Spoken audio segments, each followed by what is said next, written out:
And now, all that being said, so it's cool. I think, again, having the combat stories let some of these things shine. And that's a good example right there. You're talking first person, what you're actually thinking, which I think is powerful. But it's good also to outline the principles. And that's what we did. So here's one of the principles we outlined. And this is an important one because, man, because we talk about being aggressive. As a matter of fact, we have t-shirts that say default aggressive, right? Sure. Like, we're not playing around with being aggressive. And what does that mean? That means that we get some people in the military and in the civilian sector that we say default mode aggressive, they go default mode aggressive, and they don't know when to stop. They get reckless, they get careless, they go too hard. And so going back to the book here, problems aren't going to solve themselves. A leader must get aggressive and take action to solve the problems and implement a solution. Being too passive and waiting for a solution to appear often enables the problem to escalate and get out of control. The enemy isn't going to back off.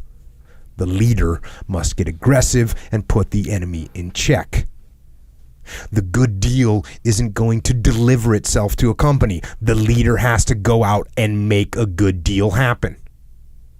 Changes and new methodologies in a team aren't going to implement themselves. Leaders need to aggressively implement them. An aggressive mindset should be the default setting of any leader. Default aggressive. This means that the best leaders, the best teams, don't wait to act. Instead, understanding the strategic vision or commander's intent, they aggressively execute to overcome obstacles, capitalize on immediate opportunities, accomplish the mission, and win. Rather than passively waiting to be told what to do, default aggressive leaders proactively seek out ways to further the strategic mission. They understand the commander's intent, and where they have authority to do so, they execute. For decisions that are beyond their pay grade or above their authority, default aggressive leaders still make a recommendation up the chain of command to solve problems and execute key tasks to achieve strategic victory. In SEAL platoons and task units, we expect this from leaders at every level, right down to the frontline trooper in charge of just himself and his small piece of the mission. But this mentality is crucial to any leader in any team or organization. It is just as critical to success in business as on the battlefield. Aggressive means proactive, but it doesn't mean that leaders can get angry, lose their temper, or be aggressive toward their people. A leader must always deal professionally with subordinates on the team, peers, leaders up the chain of command, customers or clients, and personnel in supporting roles outside the immediate team. Speaking angrily to others is ineffective.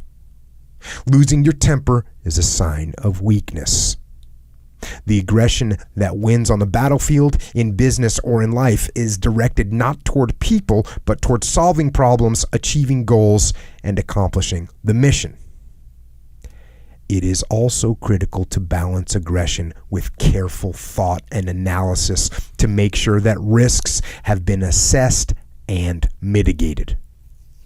The dichotomy with the default aggressive mindset is that sometimes hesitation allows a leader to further understand a situation so that he or she can react properly to it. Rather than immediately respond to enemy fire, sometimes the prudent decision is to wait and see how it develops.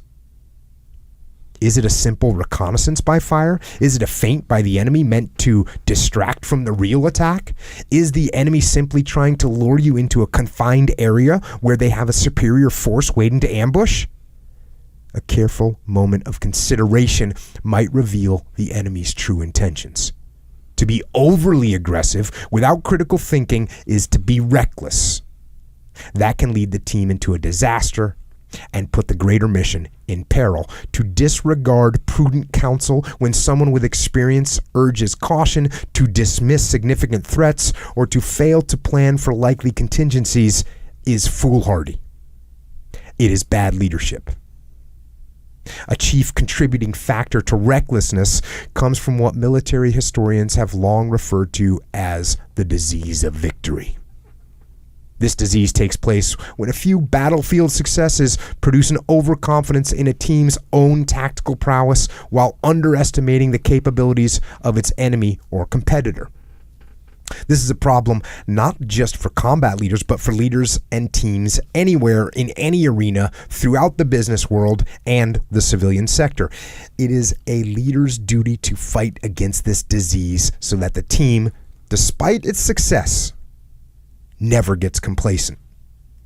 The risk in any action must be carefully weighed against the potential rewards of mission success. And of course, to counter that thought, the cost of inaction must be weighed as well. As aggressive as leaders must be cautious that they are not running to their deaths simply because it is their instinct to take action. The dichotomy between aggression and caution must be balanced. So be aggressive, but never reckless.